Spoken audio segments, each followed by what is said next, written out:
Colonel Renee Washington's blood stained her military uniform as she slumped against the steering wheel. Officer Blake Thomas holstered his smoking gun, smirking, until he spotted her Silver Eagles. His body camera captured everything, including words that would destroy his entire department. Before we dive into this shocking story, where are you watching from today? Drop your location in the comments, hit that like button, and subscribe to join our community fighting for justice. Now let's uncover how a routine traffic stop turned into a national reckoning that changed American policing forever. Colonel Renee Washington checked her watch as she navigated her midnight blue BMW through the quiet streets of Oak Ridge County. At 48 years old, with 25 years of military service under her belt, the Army intelligence officer had earned every accolade pinned to the uniform carefully hung in her back seat. Just hours earlier, she had stood at attention in the Pentagon as a four-star general praised her leadership in counterterrorism operations before presenting her with the Distinguished Service Medal. Now, as streetlights cast shadows across her cocoa-brown skin, all she wanted was to get home, call her son Jordan, and share the news of her achievement and their upcoming reassignment. The flashing blue and red lights in her rearview mirror came without warning. Renee checked her speed automatically, 62 in a 65 zone, and signaled as she pulled to the curb. Her military training kicked in immediately. Remain calm. Follow procedure. No sudden movements. As she placed her hands at 10 and 2 on the steering wheel, Renee watched two officers approach in her mirrors. Something about their posture sent a warning signal through her body. The lead officer, hand already resting on his holstered weapon, approached with an aggression that seemed disproportionate for a routine stop. "License and registration," barked Officer Blake Thomas, a 34-year-old with 7 years on the force and a personnel file containing 3 formal complaints of excessive force against minority drivers. His partner, 29-year-old Sean Miller, positioned himself on the passenger side, his expression uncomfortable but compliant. "May I ask why I'm being pulled over, officer?" Renee asked, her voice steady and respectful. Thomas's face hardened. "You ran that stop sign back there. Playing dumb won't help you." Renee knew with absolute certainty there had been no stop sign on the stretch of road she'd traveled. "I'm going to reach for my identification now," she announced, clearly moving her right hand slowly toward her purse on the passenger seat. "I said don't move," Thomas shouted, drawing his weapon with alarming speed. "Hands where I can see them." Renee froze, her heart pounding, but her exterior remaining composed. "My identification is in my purse, officer. I need to reach for it to comply with your request." Miller shifted uncomfortably behind his mirrored sunglasses despite the darkness. "Blake, maybe we should—" "Shut up," Thomas snapped at his partner before turning back to Renee. "You people never listen. Always think you know better." The racial undertone was unmistakable. Thomas's body camera recorded every word, including his muttered comment, "Another entitled black bitch in a car she probably can't afford." Renee, trained to remain calm in actual war zones, tried once more. "Officer, I'm going to reach very slowly for my identification. I mean no harm." As her hand moved with deliberate slowness, Thomas's finger tightened on the trigger. "She's reaching." The first bullet shattered the driver's side window. The second and third tore through Renee's shoulder and chest. The world exploded into pain and chaos as she slumped forward, blood spreading across her blouse and dripping onto the summons letter from the Pentagon that had fallen to the floorboard. Through the haze of shock and agony, Renee heard Thomas's voice, "Suspect neutralized." Then another voice, Miller's, panicked and breaking, "Blake, what the hell?" She wasn't. She made a threatening move. Thomas cut him off. "You saw it." From across the street, at a 24-hour diner, Marcus Daniels nearly knocked over his coffee. The 39-year-old FBI agent had been conducting surveillance on the Oak Ridge Police Department for 6 months, investigating allegations of systemic racism and civil rights violations. He hadn't expected to witness an execution. As backup units arrived with screaming sirens, Marcus activated the hidden camera in his jacket button, documenting everything as officers swarmed the vehicle. It was Officer Miller who found the military ID that had fallen from Renee's purse. his face drained of color. "Blake," he whispered, horror evident in his voice. "She's a colonel, U.S. Army colonel." Thomas snatched the ID, his expression shifting from smugness to panic as he realized the magnitude of his actions. Shit! His body camera caught the moment perfectly. The recognition, the fear, and most damningly, his next words, "We need to get our story straight. She threatened me. You all saw it." But his camera also captured the military uniform hanging in the back seat, the official Pentagon documents on the passenger seat, and the multiple military decals on the vehicle he'd somehow overlooked. As paramedics rushed to save Colonel Washington's life, Marcus Daniels slipped away from the scene, pulling out his secure phone. This wasn't just another case of police brutality. He had just witnessed the shooting of a high-ranking military intelligence officer by a cop with a documented history of racial bias. The ramifications would reach far beyond Oak Ridge County. The fluorescent lights of Oak Ridge Memorial Hospital cast a harsh glow over the trauma unit as doctors worked frantically to stabilize Colonel Renee Washington. "BP dropping to 80/40, shouted a nurse as the trauma surgeon ordered another unit of blood. Down the hall, the hospital waiting room was transforming into ground zero for what would become a national flashpoint. Police officers established a perimeter, their faces grim as news vans began arriving outside. Chief Robert Wilson, 56 years old, with silver hair and a politician's smile, strode through the emergency room doors, flanked by the department's legal counsel and public information officer.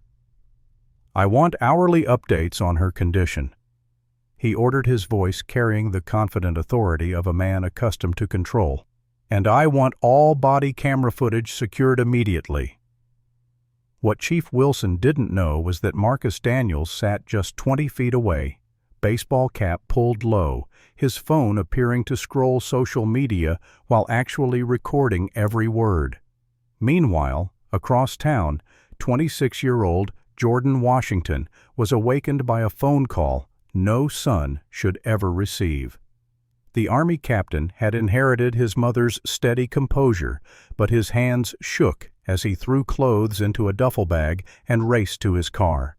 The 3-hour drive to Oak Ridge became a blur of headlights and terror as radio news began reporting the incident.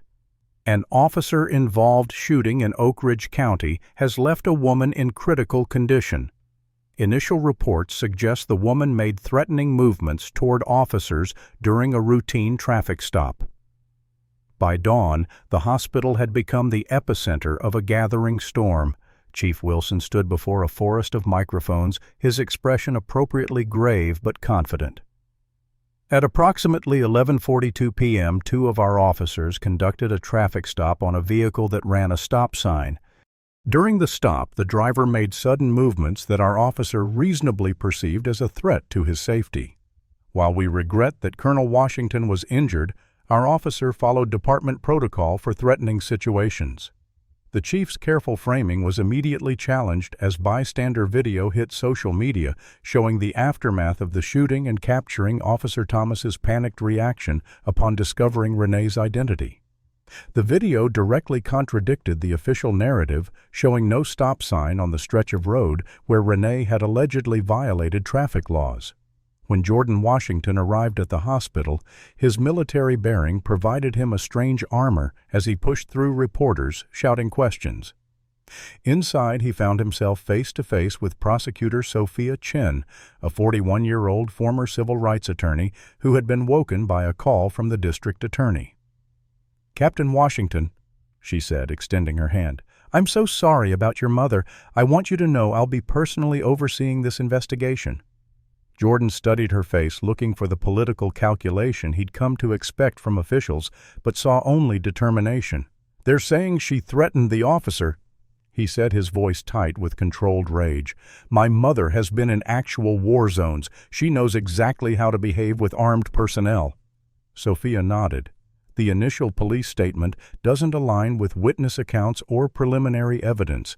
I promise you we're going to find the truth.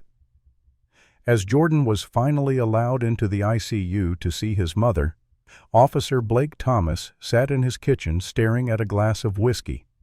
Administrative leave with pay, the standard procedure. His phone buzzed with text messages from fellow officers offering support, but one message from Chief Wilson simply read, "Say nothing to anyone. We'll handle this." Across town, Marcus Daniels uploaded encrypted files to his FBI supervisor. The response was immediate: maintain cover, document everything, backup team en route. For 3 days, Colonel Washington remained unconscious, her military colleagues appearing at the hospital in a steady stream of support. General Richardson, her commanding officer, established a virtual command center in a hospital conference room, making it clear that the Army took the shooting of one of its senior officers very seriously. Meanwhile, protests grew outside the hospital and police station, with signs reading, "Justice for Colonel Washington" and "Black Lives Matter" appearing on national news broadcasts. On the 4th day, as Jordan dozed in the chair beside his mother's bed, her eyes fluttered open. Though weak, her first words reflected the intelligence officer she was. "Check my secure email. Password is Jordan's birthday plus Ranger."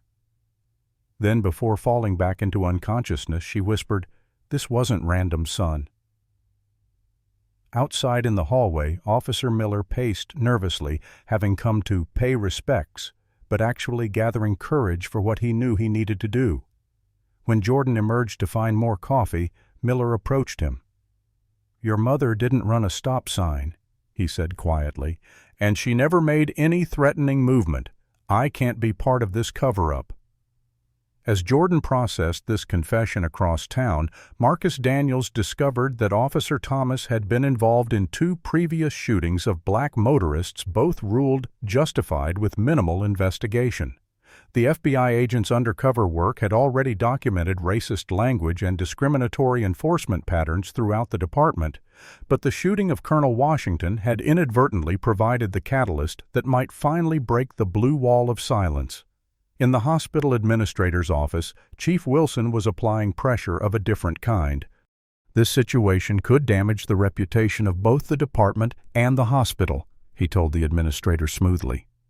"We need to be aligned on messaging. Perhaps your staff could confirm that the colonel's injuries were consistent with her making sudden movements toward the officers." The administrator, to his credit, refused. "My staff will report medical facts only. Nothing more, nothing less." As night fell on the 4th day, protests had spread to 3 additional cities where similar incidents had occurred.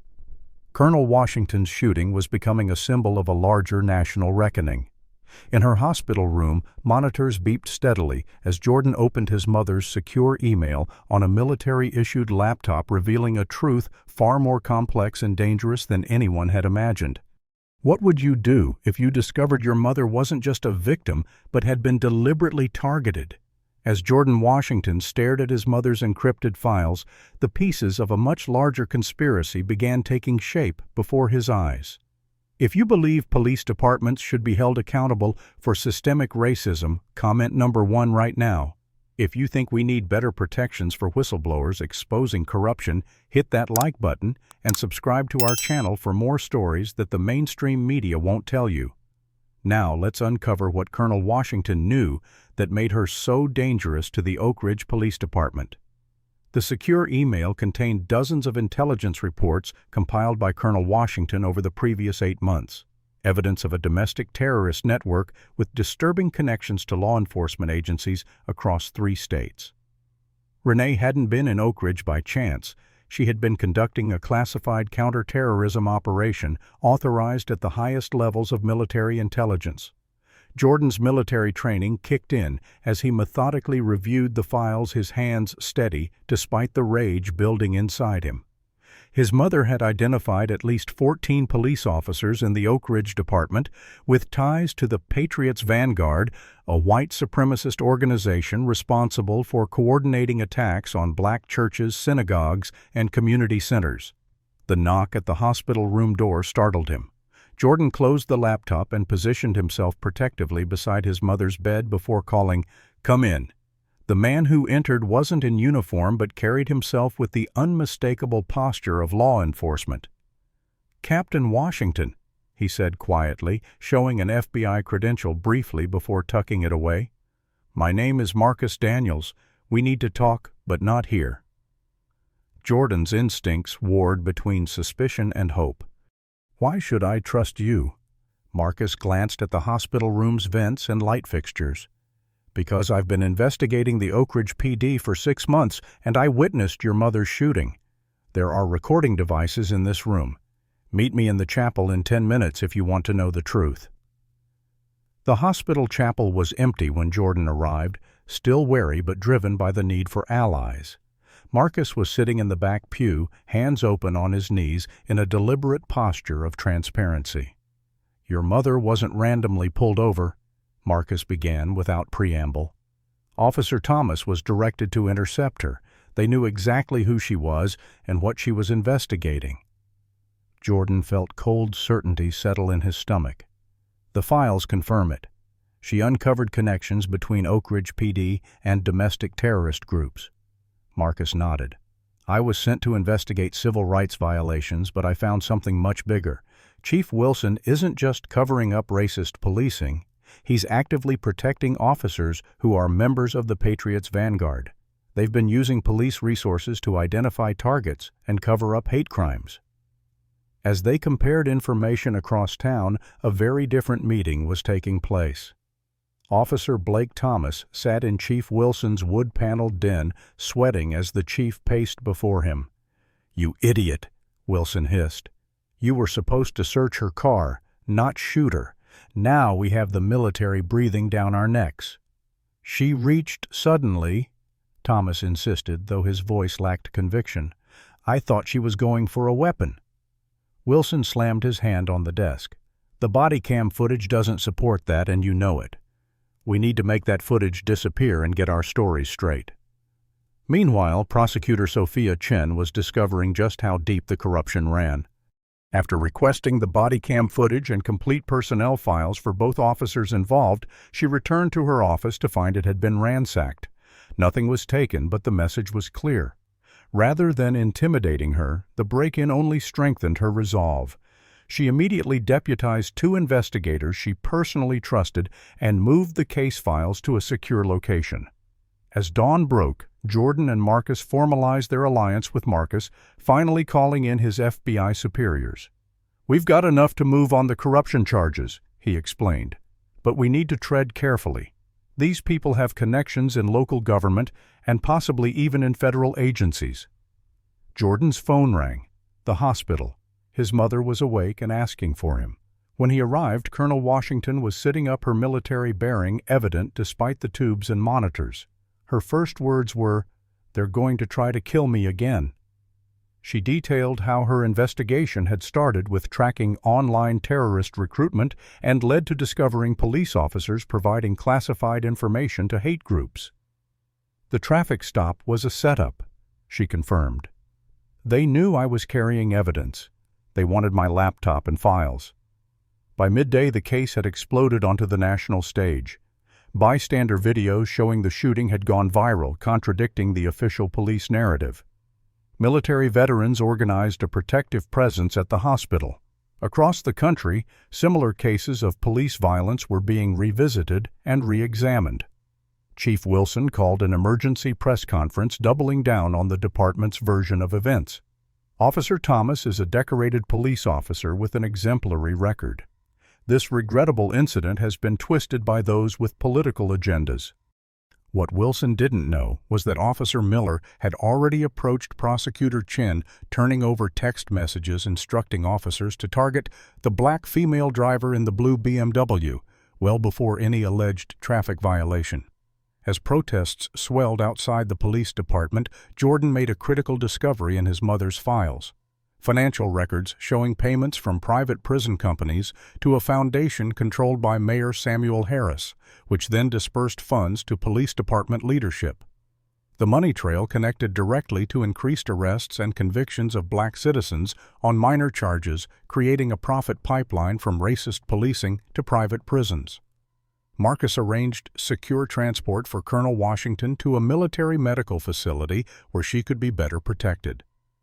As the ambulance pulled away under military escort, Jordan confronted Blake Thomas in the hospital parking lot. The officer's hand moved toward his weapon until he noticed the military police flanking the captain.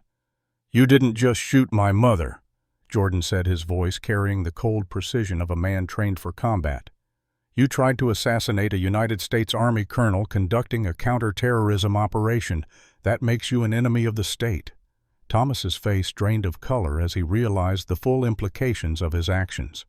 "I was just following orders," he stammered. "I didn't know she was—" "You didn't care who she was," Jordan cut him off. "You saw a black woman and decided her life didn't matter. Now you'll face military justice alongside civilian charges." As Jordan walked away, his phone buzzed with a message from Marcus. "We found the original bodycam footage. It's worse than we thought. Meet me at the federal building." The unedited video would change everything, not just for Oak Ridge but for policing across America. The secure conference room in the federal building hummed with tension as the unedited bodycam footage played on the wall-mounted screen. Marcus Daniels, Jordan Washington, and prosecutor Sophia Chen watched in stunned silence as Officer Blake Thomas's complete recording revealed a premeditated plan. "Target is approaching checkpoint Alpha PO," Thomas spoke into his radio 15 minutes before pulling over Colonel Washington. "Confirm orders to intercept and retrieve documents." An unidentified voice responded. "Confirmed. Secure the package by any means necessary. No witnesses." The footage continued through the traffic stop, capturing Thomas's racial slurs and deliberate escalation, culminating in the shooting that the official police report had described as response to threatening movement. Most damning was the aftermath, where Thomas spoke directly to someone on his phone. "It's done, but there's a complication. Target is military high-ranking. We need cleanup." Sophia Chen paused the playback. "This isn't just excessive force or racial bias. This was an orchestrated hit disguised as a traffic stop." Outside the federal building, the machinery of the cover-up shifted into high gear. Chief Wilson convened an emergency meeting with Mayor Samuel Harris and representatives from the Fraternal Order of Police, a powerful police union with significant political influence. "The situation is containable," insisted Richard Graves, the union's lead attorney. "Officer Thomas acted within protocol, and we have sympathetic judges if this goes to trial." Mayor Harris wiped sweat from his forehead. "The governor called me this morning. The Pentagon is involved now. This isn't some random victim. She's Army intelligence, for God's sake." "Which is precisely why we need to discredit her," Chief Wilson argued. "We'll leak that she was investigating terrorist threats that don't exist, that she's mentally unstable from PTSD. We control the local narrative." What none of them knew was that Detective Harold Cooper, a 58-year-old veteran officer nearing retirement, sat in his car outside the meeting, recording everything through the listening device he'd planted earlier that day. Cooper had spent 30 years on the force and had watched with growing disgust as racist officers like Thomas were promoted while good cops were sidelined. Colonel Washington's shooting had finally pushed him past his breaking point. Meanwhile, at the military medical facility, Colonel Washington's condition stabilized enough for her to give a formal statement to military investigators. "This wasn't about me," she insisted, her voice weak but determined. "I was getting close to exposing a network of white supremacists who have infiltrated law enforcement across multiple jurisdictions. They're using police resources to target minorities and protect hate group members." As she detailed her investigation outside her room, Jordan received an urgent call from Marcus. "They're coming after you next," the FBI agent warned. "We intercepted communications ordering your neutralization as a national security risk. They're trying to frame you as a radical, using your military access to plan attacks." Jordan barely had time to process this when his Jeep's brakes failed on the mountain road leading back to the federal building. Only his combat driving training allowed him to navigate the vehicle into a safety barrier instead of plunging off the cliff. The accident investigation would later reveal clear evidence of tampering. Back in Oak Ridge, media outlets began running stories questioning Colonel Washington's mental stability and suggesting her intelligence work involved controversial surveillance of patriotic American organizations. The coordinated nature of these reports pointed to a well-orchestrated disinformation campaign. Chief Wilson made public appearances expressing sympathy for Colonel Washington's condition, while implying her military service might have left her prone to misinterpreting ordinary situations as threats. Sophia Chen wasn't just facing professional pressure. Her home address was leaked online and dead animals began appearing on her doorstep. Rather than intimidating her, these tactics only confirmed she was on the right track. She established a secure communication protocol with Marcus and Jordan, moving her office to the federal building, where she could work protected from local interference. The breakthrough came unexpectedly when Officer Sean Miller approached Marcus at a gas station, looking over his shoulder nervously. "I can't be part of this anymore," he said, handing over a flash drive. "Thomas has killed before. 3 traffic stops, all black drivers, all ruled justified. The dash cam footage was altered every time, just like they're doing now." Miller's testimony and evidence provided the missing pieces, establishing a pattern of targeted killings disguised as justified police shootings. What had begun as an investigation into one shooting was expanding into a case that could bring down the entire Oak Ridge power structure. As protests spread nationwide, with Colonel Washington becoming a powerful symbol of racist violence, the Pentagon announced it was opening a parallel investigation into potential domestic terrorism charges against members of the police department. The federal building became a fortress as Army intelligence officers arrived to coordinate with the FBI, bringing with them classified evidence supporting Colonel Washington's investigation. In the hospital, Renee received an unexpected visitor, Officer Thomas's wife Lisa, who slipped past security to deliver a thumb drive. "Blake told me it was insurance," she whispered. "Said if anything happened to him I should use it. But after seeing what he did to you—" The drive contained years of meeting recordings, membership lists, and operation plans for the Patriots' Vanguard, including coordinated efforts with police departments in 7 states. The next morning, Blake Thomas was found attempting to cross the Canadian border with fake identification. His arrest was just the beginning of what would become the largest police corruption case in American history. The morning Colonel Renee Washington walked into the federal courthouse supported by her son on one side and a military aide on the other, the balance of power in Oak Ridge visibly shifted. Despite her injuries, she wore her full dress uniform, silver eagles gleaming on her shoulders, ribbons and medals attesting to her 25 years of service. The media cameras captured her determined stride and unflinching gaze, images that would appear on front pages nationwide. Inside the grand jury room, her testimony lasted 6 hours, methodically laying out the evidence she had gathered on the interconnection between white supremacist groups and law enforcement. "This is not about one traffic stop or one racist officer," she explained, her voice growing stronger as she spoke. "This is about a systematic infiltration of police departments by domestic terrorists who use their badges to target, harass, and sometimes kill black citizens with impunity." The grand jury's decision was swift and unprecedented: indictments against Officer Blake Thomas for attempted murder and civil rights violations, against Chief Robert Wilson for conspiracy, obstruction of justice, and criminal racketeering, against Mayor Samuel Harris for corruption and abuse of office, and against 14 other officers for crimes ranging from evidence tampering to participation in domestic terrorism. Outside the courthouse, a different kind of confrontation unfolded. General James Richardson, commanding officer of Military Intelligence Division, held a press conference that sent shockwaves through law enforcement communities nationwide. Colonel Washington was conducting an authorized counterterrorism operation targeting domestic extremist groups that threaten national security. The attack on her was an attack on the United States military and our mission to protect this nation from all enemies, foreign and domestic. The statement effectively reframed the narrative. This was no longer just about police brutality. It was about national security. Back at the Oak Ridge Police Department, The few officers not implicated in the indictments arrived to find FBI agents and military police securing files and computer systems. The Department of Justice announced federal oversight effective immediately, with all officers placed on administrative leave pending review of their records and connections. Chief Wilson, watching the news from his attorney's office, received a call from Richard Graves, the police union lawyer. "They're cutting you loose," Graves informed him bluntly. The union's official position is that these were the actions of rogue officers that don't represent the values of law enforcement. Wilson's face hardened.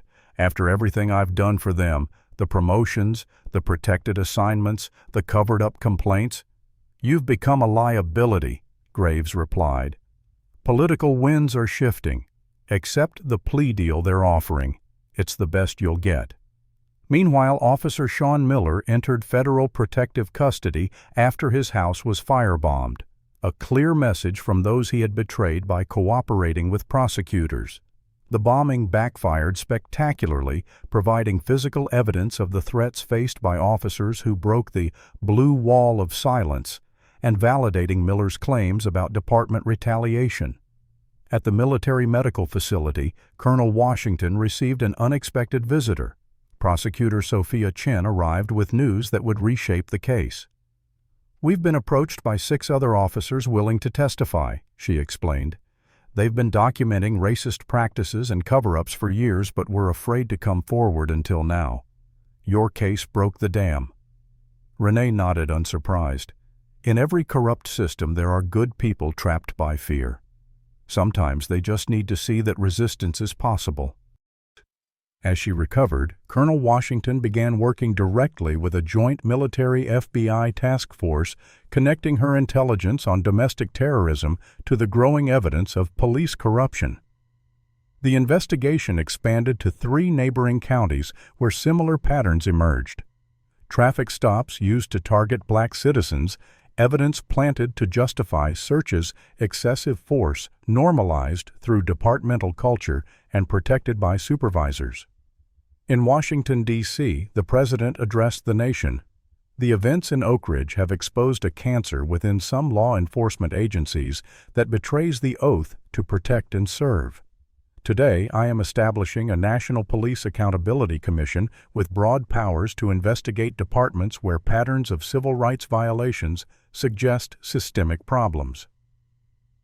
The announcement came with executive orders mandating body cameras for all federally funded police departments and establishing a national database of officer misconduct that couldn't be circumvented when officers moved between jurisdictions. Jordan Washington, now temporarily assigned to the Pentagon to assist with the widening investigation, received a secure call from Marcus Daniels. "We've identified the source of the orders to target your mother," the FBI agent reported. "It goes higher than Wilson or the mayor. A federal judge signed off on the surveillance, claiming it was a counterintelligence operation against Colonel Washington, not by her." The judge in question, Harold Fleming, had authorized dozens of questionable warrants against civil rights organizations and black community leaders over the past decade. His connection to the Patriots' vanguard had been carefully hidden behind shell corporations and offshore accounts, but the financial trail Colonel Washington had uncovered led directly to his chambers. When FBI agents arrived to question Judge Fleming, they found him dead from an apparent self-inflicted gunshot wound. His home office contained shredded documents that, when reconstructed, revealed communications with police departments in 14 states, coordinating what amounted to an unauthorized domestic surveillance program targeting minorities and civil rights activists. As these revelations cascaded through the media, Officer Blake Thomas made a calculated decision. Facing life imprisonment and abandoned by his former allies, he offered prosecutors a comprehensive confession in exchange for protection and a reduced sentence. His testimony would implicate not just local officials, but state legislators, judicial officers, and federal agency employees who had facilitated or covered up civil rights abuses over many years. The power shift was becoming a landslide, sweeping away the structures that had protected racist policing for generations. At the hospital, Colonel Washington smiled as she watched the news coverage of Thomas's plea deal. Phase 1 complete, she told her son when he visited that evening. Now comes the hard part, rebuilding these institutions so this never happens again. Little did she know that the most dangerous phase of the struggle was just beginning as those with the most to lose prepared to fight back with everything they had. How far would you go to protect a system built on injustice? As Blake Thomas sat across from Prosecutor Sophia Chen, the fallen officer's eyes darted nervously around the secure conference room. Would you risk everything to maintain a corrupt status quo, or would you finally break ranks to tell the truth? If you believe the blue wall of silence protects bad officers at the expense of public safety. Comment number 1 right now. If you think whistleblowers who expose corruption deserve greater legal protection, hit that like button and subscribe for more stories that matter. Now let's see how a single traffic stop began dismantling decades of systemic racism in American policing. "I want full immunity," Thomas demanded, his formerly confident demeanor replaced by desperate calculation. Sophia Chen's expression remained impassive. "That's not on the table. What you get depends on the value of your testimony and your full cooperation. Names, dates, operations, everything." Thomas wiped sweat from his upper lip. "You don't understand. If I talk, they'll kill me even in prison." "Who is they?" "Officer Thomas." Chen pressed recording device, capturing every word. "The Vanguard Chief Wilson, or someone higher up the chain." The question hung in the air as Thomas visibly struggled with his limited options. 3 rooms away, Jordan Washington and Marcus Daniels watched the interview via closed-circuit television. "He's breaking," Marcus observed, "but he's still holding back the biggest names." Jordan nodded. "He's more afraid of them than he is of spending his life in prison. That tells us everything we need to know about who we're really fighting." The trial preparation had transformed the federal building into a fortress of activity. Military intelligence officers worked alongside FBI analysts, mapping connections between white supremacist groups and law enforcement across multiple jurisdictions. The evidence room contained over 8,000 documents, hundreds of hours of audio recordings, and video footage from body cameras, dashboard cameras, and surveillance systems, all revealing a coordinated system of racist policing that had operated with impunity for decades. The defense was marshaling its own considerable resources. Richard Graves, the high-profile attorney retained to represent Thomas, had assembled a team of 12 lawyers and 6 jury consultants. Their strategy, revealed through an informant, focused on 3 arguments, discrediting Colonel Washington as mentally unstable from combat stress, portraying Thomas as a dedicated officer responding reasonably to perceived threats, and selecting jurors predisposed to trust police over minorities. "They'll try to make this about anything except what it actually is," Sophia Chen told her prosecution team. "Our job is to keep the focus on the facts." Thomas was ordered to intercept Colonel Washington specifically because she was investigating police connections to domestic terrorism. He shot her without provocation, and the department attempted to cover it up. Everything else is distraction. The jury selection process became a battleground that revealed the community's deep divisions.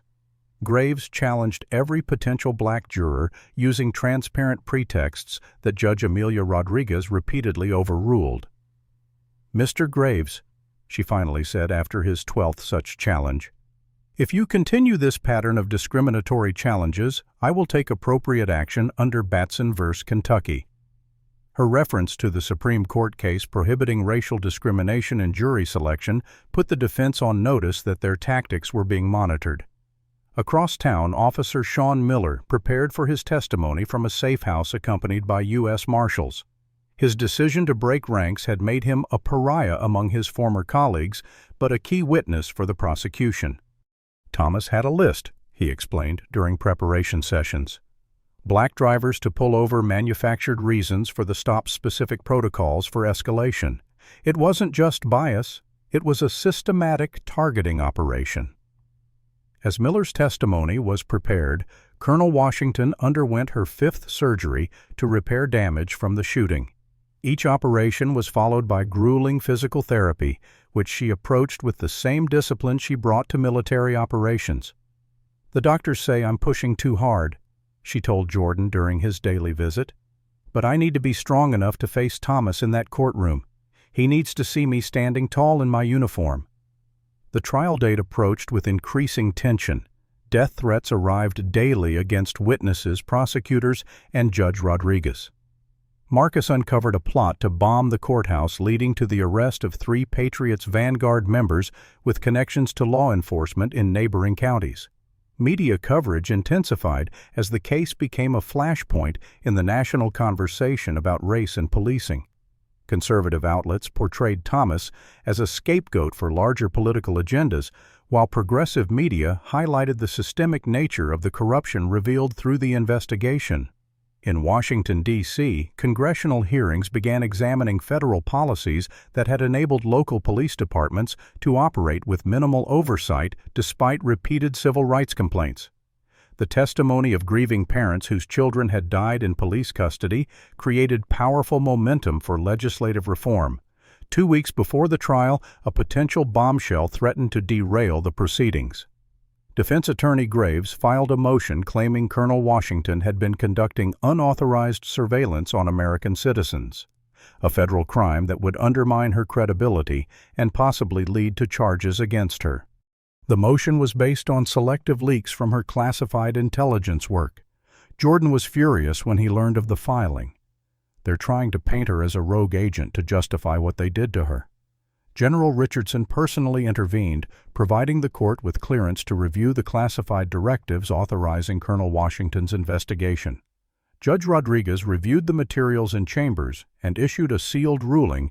The defense motion is denied. Colonel Washington's actions were fully authorized under national security directives that will remain classified. Any attempt to portray her investigation as unauthorized during trial will result in sanctions. The weekend before the trial, Blake Thomas made his final decision. After a 6-hour meeting with prosecutors, he signed a cooperation agreement that would reduce his potential sentence from life without parole to 25 years with possibility of parole. In exchange, he provided a 43-page confession detailing operations dating back 7 years, including 3 previously unreported killings of black motorists that had been covered up by the department. The confession implicated Chief Wilson Mayor Harris, Judge Fleming, and 17 other officials in crimes ranging from civil rights violations to conspiracy to commit murder. When news of Thomas's deal broke, Chief Wilson attempted to flee the country but was apprehended at a private airfield. Mayor Harris suffered a stress-induced heart attack and was hospitalized under guard. The remaining defendants began turning on each other, offering their own deals in exchange for leniency. As Colonel Washington reviewed Thomas's confession with the prosecution team, she found the names of officers who had targeted her exactly as she had predicted in her intelligence reports. "This was never about a traffic stop," she said quietly. "This was about silencing an investigation that threatened a nationwide network of white supremacists operating within law enforcement." The prosecutor nodded. "And now, because they tried to silence you, that entire network is being exposed." On the eve of the trial, Jordan visited his mother's hotel room where she stood before a mirror in her dress uniform medals aligned with military precision. "Are you ready for tomorrow?" he asked. Colonel Washington met her son's eyes in the reflection. "I've been ready since the moment he pulled the trigger," she answered. "Tomorrow isn't just about justice for me. It's about every black person who ever felt fear instead of protection when they saw police lights in their mirror." As dawn broke on the first day of trial, hundreds of supporters lined the courthouse steps, many in military uniform standing at attention as Colonel Washington arrived. The revolution in American policing was about to begin in earnest. The courtroom fell into complete silence as Prosecutor Sophia Chin approached the jury box. "This case," she began, her voice clear and measured, "is about abuse of power in its most lethal form. You will hear evidence that Officer Blake Thomas did not randomly pull over Colonel Renee Washington. He was ordered to intercept her to silence her investigation into connections between police and white supremacist groups. When she reached for her identification, exactly as instructed, he shot her 3 times. Not because he feared for his safety, but because she represented a threat to a corrupt system that had operated unchecked for decades. Defense attorney Richard Graves presented a starkly different narrative in his opening statement. Officer Thomas responded as he was trained when confronted with a potentially dangerous situation. Split-second decisions in the field are easy to second-guess from the comfort and safety of this courtroom. This prosecution is politically motivated, driven by anti-police sentiment rather than facts. As Graves returned to his seat, Judge Rodriguez addressed the packed courtroom. This trial will proceed based on evidence, not emotion or politics. I expect all parties and spectators to respect the dignity of these proceedings. The prosecution's case began with technical testimony, establishing the timeline through cell phone records, dispatch logs, and GPS data. Forensic experts demonstrated that no stop sign existed where Thomas claimed Colonel Washington had committed a traffic violation. Ballistics evidence showed that the first shot was fired less than 2 seconds after Thomas instructed Washington to provide identification. Insufficient time for any threatening movement to occur, much less be recognized and responded to. But it was the unedited body camera footage that delivered the most damning evidence. The courtroom watched in stunned silence as Blake Thomas received instructions to intercept the target vehicle 15 minutes before any alleged traffic violation occurred. They heard his racial slurs as he approached Colonel Washington's car, saw his immediate aggression, and witnessed the shooting that occurred while she complied with his instructions. Most devastating was the aftermath. Thomas's phone call reporting that, "It's done," and his panic upon discovering her military identification. "Let the record reflect," Sophia Chen said after the footage concluded, "that at no point did Colonel Washington make any threatening movement or fail to comply with officer instructions. This was not a traffic stop gone wrong. This was an attempted assassination." During cross-examination, Graves attempted to suggest the footage had been altered, but the FBI forensic technician systematically dismantled this claim with authentication procedures that verified the video's integrity. On the trial's 3rd day, Officer Sean Miller took the stand. Despite visible nervousness, his testimony was unwavering. Officer Thomas had a specific protocol for black drivers, he explained. He called it escalate and eliminate. Create a situation where the driver might become agitated, interpret any movement as threatening, and respond with deadly force. Miller described numerous previous incidents and the department's system for protecting officers like Thomas. Chief Wilson would personally review body camera footage and identify segments to be deleted or altered before any investigation could occur. Mayor Harris ensured that internal affairs investigations never resulted in serious consequences. The defense's cross-examination attacked Miller's credibility, portraying him as a disgruntled officer seeking revenge for being passed over for promotion. "Isn't it true that you were facing disciplinary action before you suddenly decided to become a whistleblower?" Graves demanded. Miller remained calm. "I was facing disciplinary action because I questioned Thomas's previous shooting of an unarmed black teenager. That's how the department handles officers who don't participate in the corruption. They're marginalized, disciplined on trumped-up charges, and eventually forced out." The trial's most anticipated moment came when Colonel Renee Washington took the stand. Despite still recovering from her injuries, she cut an imposing figure in her full dress uniform. She testified about her intelligence work tracking domestic terrorism, which had led her to discover connections between white supremacist groups and police departments in multiple jurisdictions. "My investigation revealed that the Patriots' vanguard had strategically placed members in law enforcement positions to gather intelligence on minority communities, influence enforcement patterns, and protect their members from legal consequences," she explained. The Oak Ridge Police Department wasn't unique. It was simply one node in a much larger network. When she described the shooting, her military training was evident in her precise, factual account. "I clearly announced my intention to reach for my identification. I moved slowly and deliberately. Officer Thomas fired without provocation or warning." During cross-examination, Graves attempted to suggest that her military experience made her intimidating or aggressive during the stop. Colonel Washington fixed him with a steady gaze. "Mr. Graves, I have commanded troops in active combat zones. I have negotiated with hostile forces under life-threatening conditions. I am intimately familiar with proper protocols when armed personnel are present. At no point did I deviate from perfect compliance with Officer Thomas's instructions." The defense case began with character witnesses for Thomas, fellow officers testifying to his professionalism and dedication. Under cross-examination, however, each was forced to acknowledge awareness of his history of excessive force complaints against minority drivers. The department psychologist testified that Thomas had passed all fitness evaluations, but Sophia Chin produced his actual psychological assessments showing concerns about authority issues and racial animus that had been removed from his official file. Blake Thomas himself took the stand attempting to portray the shooting as a regrettable but justified reaction to perceived threat. His testimony, however, was riddled with contradictions that Chen methodically exposed. "You testified that Colonel Washington made a sudden threatening movement," Chen noted, "yet your body camera shows her hand moving exactly as she described she would move it slowly and deliberately, which is the truth, Officer Thomas." Thomas's composure cracked.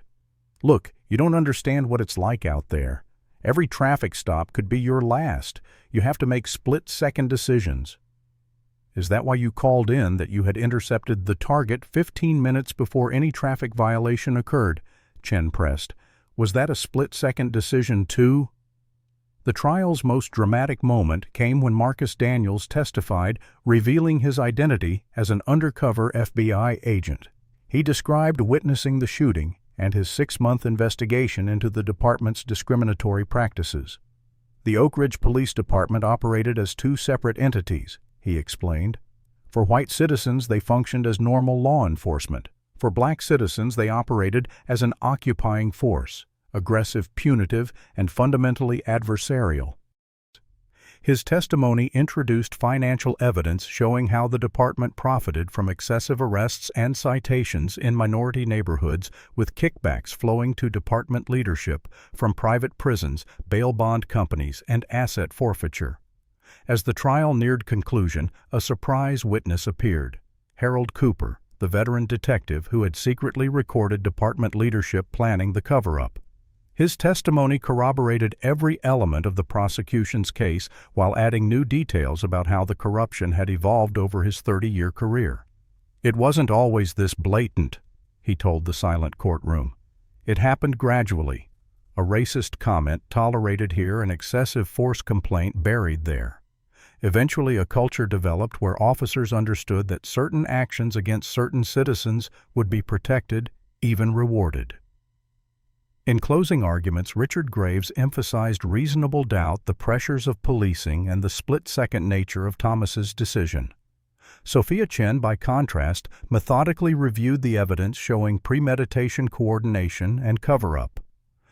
"This case is not about a mistake," she concluded. "It is about a deliberate attempt to silence an investigation by shooting an American hero. It is about a department that betrayed its oath to protect and serve by instead targeting and harming the black citizens of this community. It is about holding accountable those who believe a badge grants immunity for hatred and violence." As the jury began deliberations nationwide, protests continued, with Colonel Washington's case becoming the rallying point for a larger movement demanding police accountability.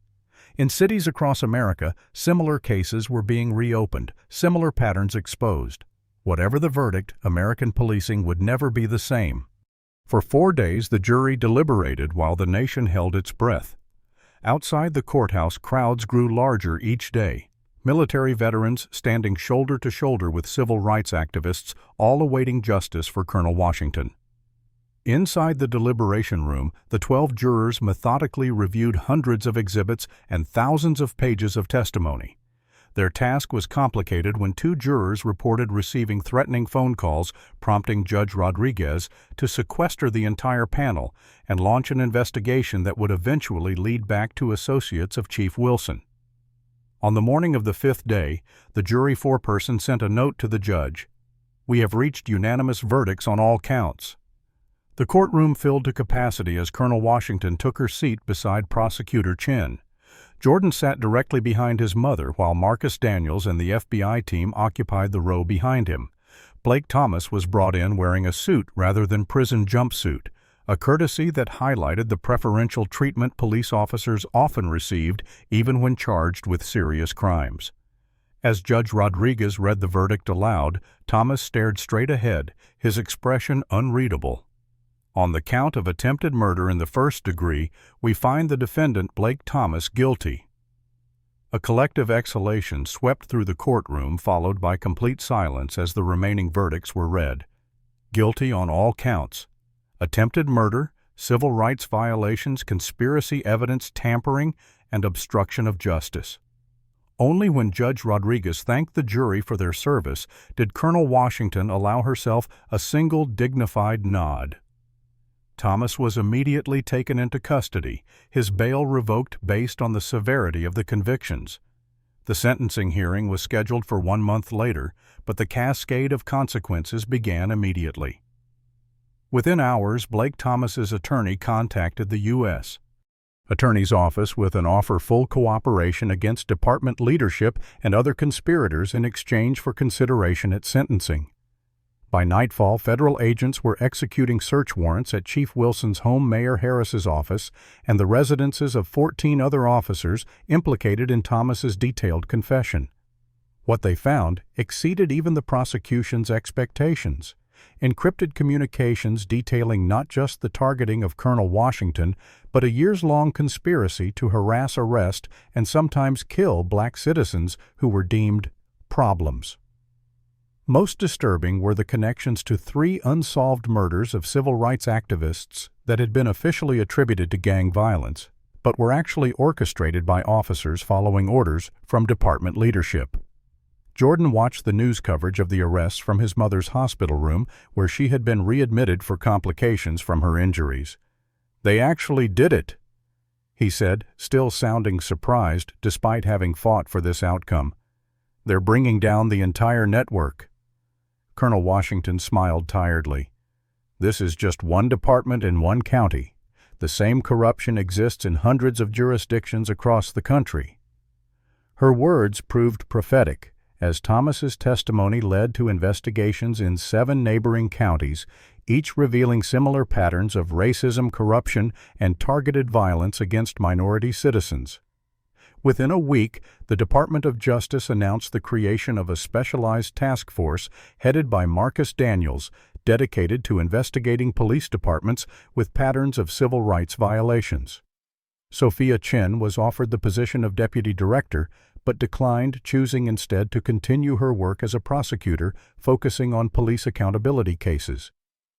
"We need people fighting this battle at every level," she explained in a press conference. What happened to Colonel Washington was extreme but not unique. Similar abuses happen daily across this country, usually to victims, without her resources or visibility. Officer Sean Miller entered witness protection after testifying against his former colleagues. Before disappearing into a new identity, he recorded a powerful statement that was played at police academies nationwide. "I became a police officer to protect people. Instead, I was trained to target, harass, and intimidate certain communities. I watched good officers forced out while racist officers were promoted. This isn't about a few bad apples. This is about orchards deliberately cultivated to produce poison fruit." At Thomas's sentencing hearing, Judge Rodriguez delivered a scathing assessment before imposing the maximum sentence of 40 years. "You betrayed your oath, your badge, and the citizens you swore to protect. You attempted to murder a decorated military officer to prevent her from exposing your department's corruption. While your cooperation has helped bring others to justice, it does not erase the gravity of your actions." As Thomas was led away, he locked eyes briefly with Colonel Washington. What passed between them wasn't forgiveness or reconciliation, but a simple acknowledgement his actions had triggered the downfall of a system he had served and she had fought. The following week, brought a wave of resignations and retirements from police departments nationwide as officers implicated in similar misconduct sought to avoid scrutiny. Police unions that had previously defended all officers regardless of conduct began publicly supporting accountability measures, recognizing that blind loyalty had damaged public trust and endangered their members. In Oak Ridge, the entire police department was placed under federal receivership. A community oversight board with actual enforcement powers was established, including representatives from neighborhoods that had historically experienced the worst police abuses. The board's first action was to review all use of force incidents from the previous 5 years, resulting in reopened investigations of 23 cases and compensation for victims and their families. 6 months after the shooting, Colonel Washington stood at a podium in Washington, D.C. as the President signed the Law Enforcement Accountability and Duty Act, legislation that established national standards for police conduct, created a database tracking officer misconduct, mandated body cameras with strict penalties for tampering, and provided funding for community-based alternatives to traditional policing. This legislation doesn't just reform how we police, the President stated. It transforms the relationship between law enforcement and the communities they serve, especially communities of color that have borne the brunt of systemic racism. As Colonel Washington returned to her seat supported by a cane she would likely need for the rest of her life, she whispered to Jordan, "This is only the beginning of the real work." Her prophetic words would guide the next phase of the struggle, not just holding corrupt officers accountable, but rebuilding American policing from the ground up. The graduation ceremony at the newly established Oak Ridge Public Safety Academy buzzed with energy as cadets in redesigned uniforms filed onto the stage. Gone were the militarized trappings of traditional police academies, replaced by insignia emphasizing service protection and community partnership. Colonel Renee Washington, now retired from military service but serving as special advisor to the Presidential Commission on Law Enforcement Reform, approached the podium to deliver the commencement address. Though she still walked with a cane, a permanent reminder of the 3 bullets that had nearly ended her life 18 months earlier, her posture remained military straight, her presence commanding. "When I was shot during a traffic stop," she began, "it exposed a system designed to oppress rather than protect. Today you graduate as the first class of a fundamentally new approach to public safety, one built on respect, accountability, and the understanding that you serve all communities equally." The transformation of the Oak Ridge Police Department had become a national model. After the federal receivership uncovered the full extent of corruption, the department was completely disbanded and rebuilt from scratch. The new Public Safety Department integrated traditional policing with mental health services, community mediation, and social work. Every officer received extensive training in de-escalation, implicit bias recognition, and cultural competency. Most significantly, the department's leadership and officers now reflected the diversity of the community they served. Jordan Washington, having left active military service to continue his mother's work, had been instrumental in designing the new training protocols. "We're not just changing uniforms or procedures," he explained to a documentary crew filming the graduation. "We're changing the fundamental relationship between those who enforce the law and those who live under it." The legal consequences of the case continued to ripple outward. Former Chief Wilson was serving a 30-year sentence for conspiracy, corruption, and civil rights violations. Mayor Harris had accepted a plea deal that included testimony against state officials who had enabled the corruption. 17 former officers were in prison with dozens more awaiting trial. More importantly, the investigations had expanded to police departments in 28 states, revealing similar patterns of racist policing corruption and targeted harassment of minority communities. Marcus Daniels now headed the FBI's expanded Civil Rights Division with 500 agents dedicated to investigating police misconduct nationwide.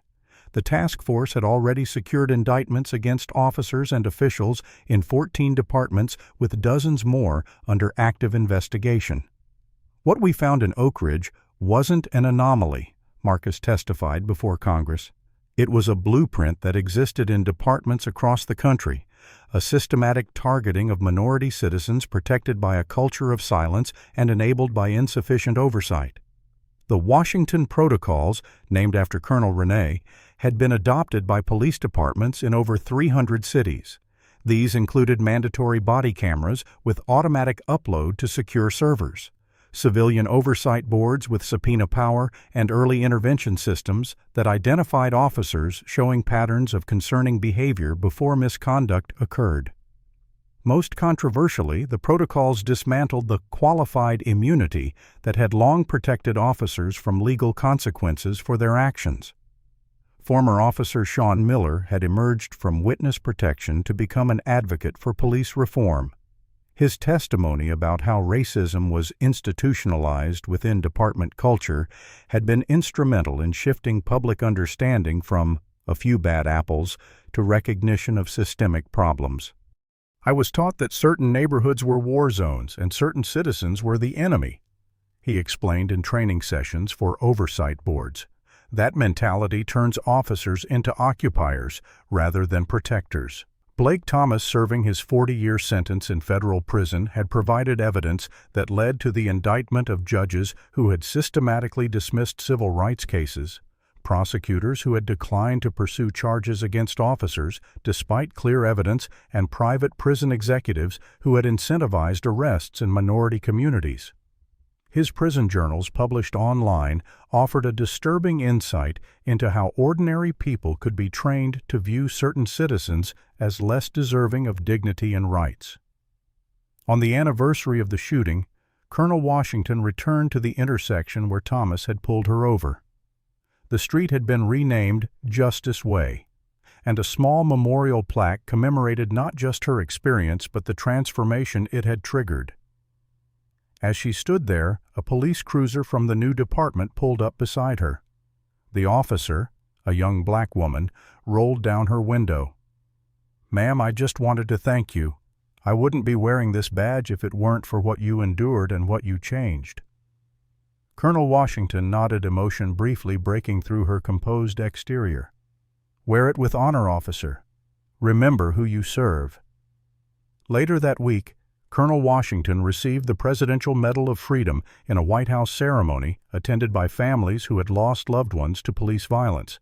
Her acceptance speech acknowledged their losses while pointing toward a future where such tragedies would become increasingly rare.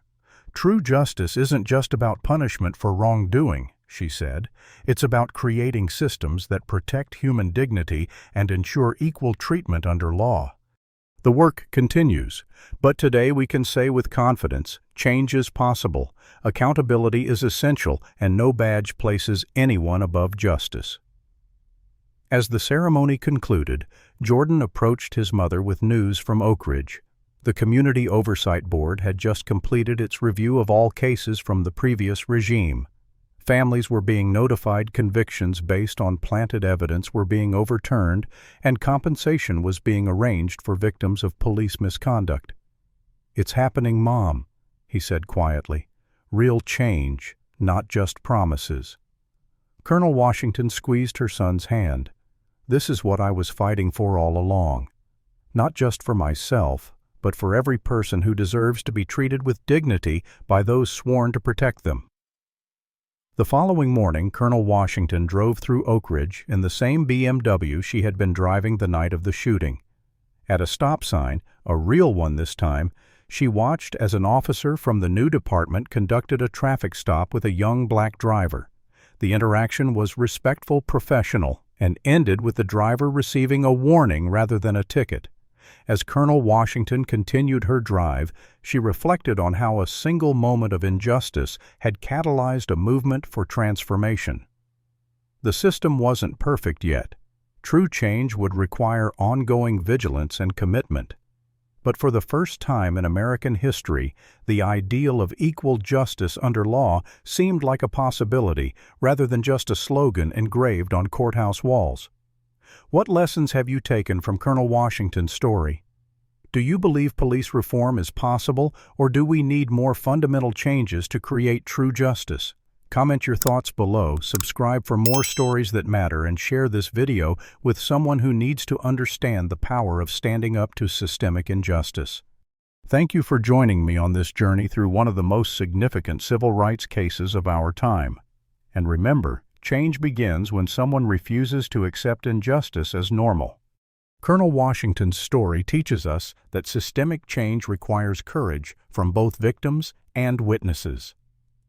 When individuals like Washington and Marcus Daniels refuse to accept injustice, they create ripples that can transform entire systems. The case demonstrates how racism in policing isn't just about individual bias, but often reflects institutional corruption protected by powerful interests. True accountability requires breaking the blue wall of silence and creating transparency mechanisms that prevent cover-ups. Most importantly, the story shows that reform is possible, but only through sustained effort across multiple fronts: legal prosecution policy change, community oversight, and cultural transformation within departments. Washington's journey from victim to changemaker illustrates how trauma can be channeled into meaningful activism. The establishment of national standards, civilian oversight, and consequences for misconduct provides a blueprint for communities seeking justice. Ultimately, the lesson is that no badge places anyone above accountability, and that equal protection under the law must be continuously defended and reinforced through vigilant citizenship.